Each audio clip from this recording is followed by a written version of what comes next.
आचार्य चाणक्य ने एक दिन चंद्रगुप्त से कहा, हे चंद्रगुप्त, मनुष्य की पहचान उसके शब्दों से नहीं बल्कि इस बात से होती है कि वह सही समय पर कहां खड़ा होता है।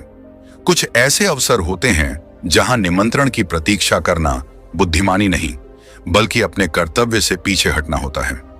आज मैं तुम्हें 7 ऐसे अवसर बताऊंगा जहां यदि कोई तुम्हें बुलाए भी नहीं तब भी तुम्हें अवश्य जाना चाहिए, क्योंकि वहां तुम्हारी उपस्थिति केवल एक व्यक्ति की नहीं बल्कि तुम्हारे संस्कार, तुम्हारे चरित्र और तुम्हारे धर्म की उपस्थिति होती है।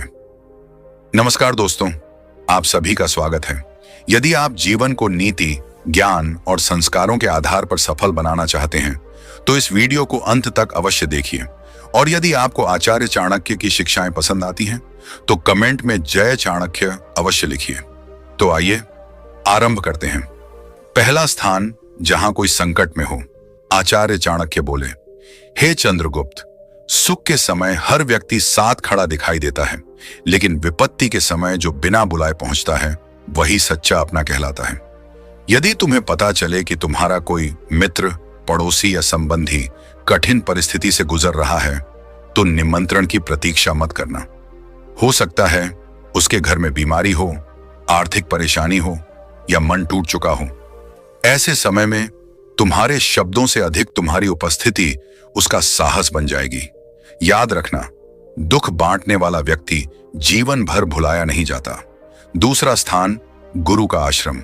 चाणक्य मुस्कुराए और बोले, जिस घर में ज्ञान का दीपक जलता हो वहां जाने के लिए निमंत्रण नहीं, श्रद्धा चाहिए। गुरु केवल शिक्षा नहीं देता, वह जीवन की दिशा देता है। इसीलिए समय समय पर गुरु के पास अवश्य जाओ, उनके चरण स्पर्श करो, उनका आशीर्वाद लो, क्योंकि जिस व्यक्ति के सिर पर गुरु का हाथ होता है उसे संसार की ठोकरें भी आगे बढ़ना सिखा देती हैं। तीसरा स्थान, जहां धर्म, भजन और सत्संग हो रहा हो।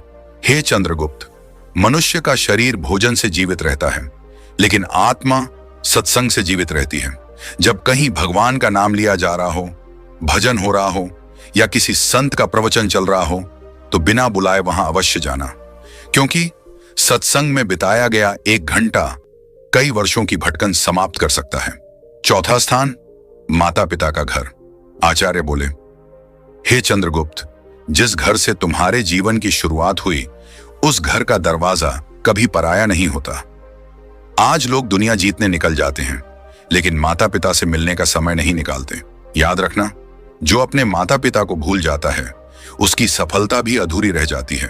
बिना किसी कारण समय निकालो, उनके पास बैठो, उनकी बातें सुनो और उनका आशीर्वाद लेकर लौटो। यही सबसे बड़ा धन है। पांचवां स्थान, किसी का शुभ कार्य। चाहे गृह प्रवेश हो, नामकरण हो या किसी की नई शुरुआत, यदि वह तुम्हारा अपना है तो निमंत्रण की प्रतीक्षा मत करना। तुम्हारी उपस्थिति उसे यह विश्वास दिलाती है कि उसकी खुशियों में वह अकेला नहीं है। याद रखना, जो दूसरों की खुशी में शामिल होता है उसकी खुशी में पूरा संसार शामिल होता है। छठा स्थान, किसी बुजुर्ग या बीमार व्यक्ति के पास। हे चंद्रगुप्त, बुढ़ापा और बीमारी 2 ऐसे समय हैं जब मनुष्य सबसे अधिक अपनेपन की तलाश करता है। यदि तुम्हें पता चले कि कोई बुजुर्ग अकेला है या कोई बीमार कई दिनों से घर में है तो बिना बुलाए उसके पास जाओ, कुछ देर बैठो, 2 मीठे शब्द बोलो, विश्वास मानो, तुम्हारे वे कुछ पल उसके लिए किसी औषधि से कम नहीं होंगे। 7वां स्थान, शोक का घर। आचार्य चाणक्य कुछ क्षण मौन रहे, फिर बोले, हे चंद्रगुप्त, मृत्यु जीवन का अंतिम सत्य है। जब किसी अपने के घर शोक हो तो निमंत्रण की प्रतीक्षा करना मानवता के विरुद्ध है। उस समय बड़े बड़े भाषण नहीं, बस एक शांत उपस्थिति ही सबसे बड़ा सहारा होती है, क्योंकि दुख में जो साथ खड़ा रहता है उसे जीवन भर सम्मान मिलता है। निष्कर्ष, आचार्य चाणक्य ने अंत में कहा, हे चंद्रगुप्त, मनुष्य महान धन से नहीं बनता, महान वह बनता है जो सही समय पर सही स्थान पर खड़ा होना जानता है। याद रखना, जो व्यक्ति केवल अपने स्वार्थ के लिए जीता है उसे लोग भूल जाते हैं, लेकिन जो बिना बुलाए भी अपने कर्तव्य निभाता है उसे समाज कभी नहीं भूलता। इसलिए इन 7 बातों को अपने जीवन का नियम बना लो।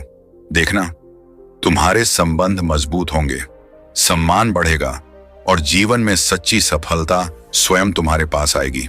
यदि आपको आज की यह नीति पसंद आई हो तो कमेंट में जय चाणक्य अवश्य लिखिए, वीडियो को लाइक और शेयर कीजिए और ऐसे ही प्रेरणादायक ज्ञान के लिए हमारे चैनल से जुड़े रहिए।